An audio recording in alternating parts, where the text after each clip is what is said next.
Friends, this week's portion, Parashat Vayigash, and today we're talking about the 11th gift that the Torah and Judaism gave the world, and that is the gift of forgiveness. Nelson Mandela, while he was on the Robben Island on the coast of Cape Town, he was there in prison for 27 years, and after the breakdown of apartheid, he came out of his cell and says, I have two options, either to dwell in my sorrow and my misery, in my hatred, or I can leave all that cooped up in my cell here on Robben Island, leave it behind and move to a new phase in my life. And that's what he did.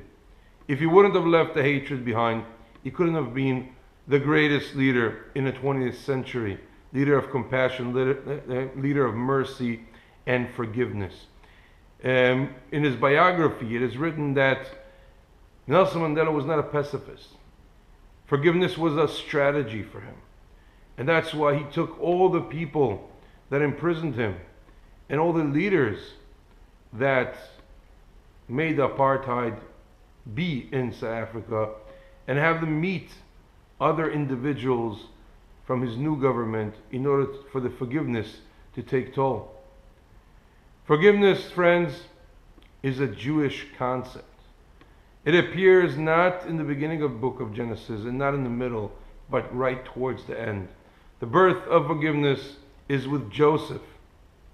And we're going to examine that story today in detail in order to understand how forgiveness is such a powerful tool and powerful present that the Jewish people gave the world. In other cultures, forgiveness does not exist, not by the Romans and not by the Greeks. Other concepts exist, like shame, like repressing anger, etc., etc., but forgiveness does not exist. And here we're starting with the idea of forgiveness. Forgiveness brings to the completion of the human kind. And how do we see that? Because the mitzvot, the Jewish commandments, have two purposes, two main purposes. The first purpose is to serve God, obviously. But the second purpose is also to bring forward the wholesome of the human being, of humanity. And when you adhere to the mitzvot, you become a much more complete man. And to become a complete man, you need to leave your hatred and your misery behind and to walk in a new path. And when you walk in a new path, you can actually build yourself and build your nation.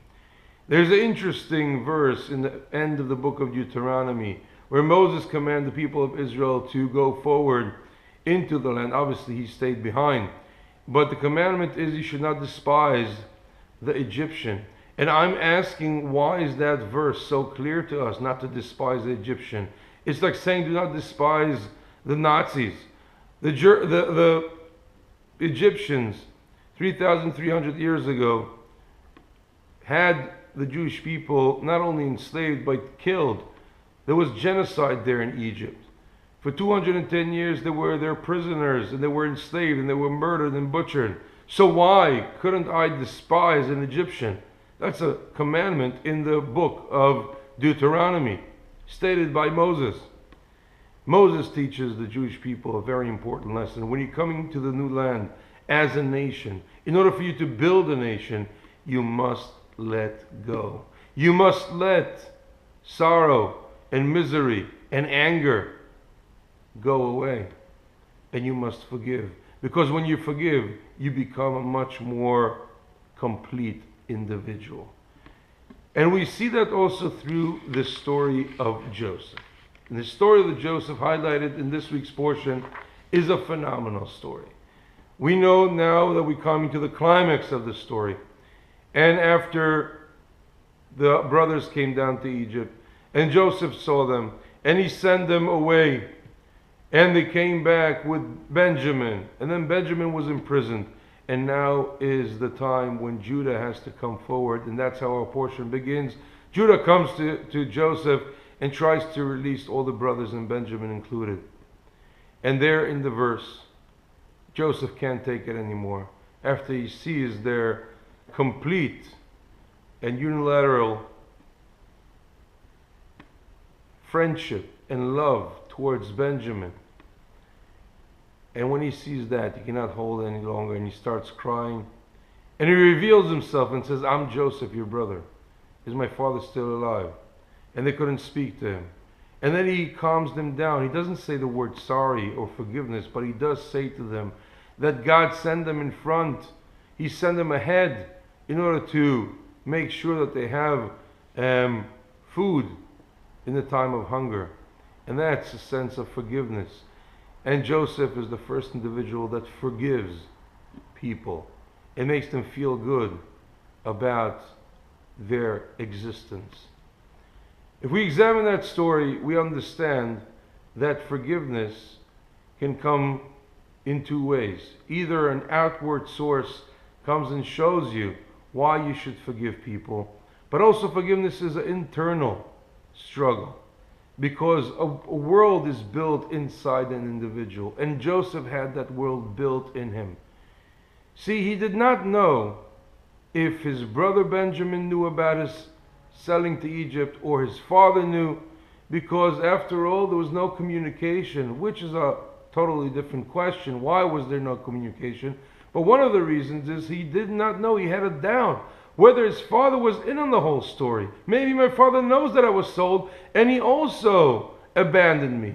Maybe Benjamin knows my brother from the same mother and he also abandoned me. He had a lot of doubts. And when you have doubts, you're frustrated. When you're frustrated, it leads to anger. And he was angry at the brothers.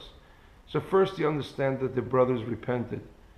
And by the fact that Judah took responsibility, not like he was with him on the side of the pit when he threw him in and told everybody to sell Joseph to those merchants.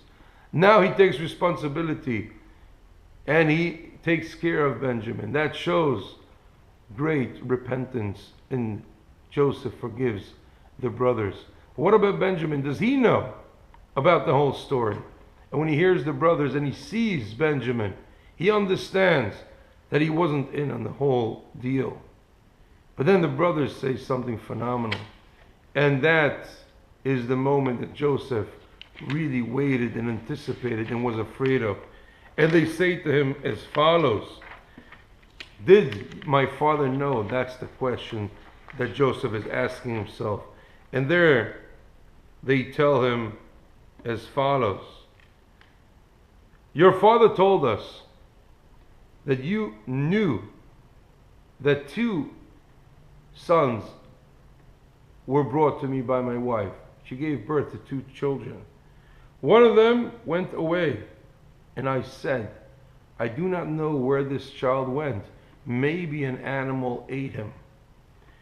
With that verse coming out of the mouth of the brothers, Joseph knew that his father did not have any knowledge of what happened to him. He always thought that a wild beast came and ate Joseph.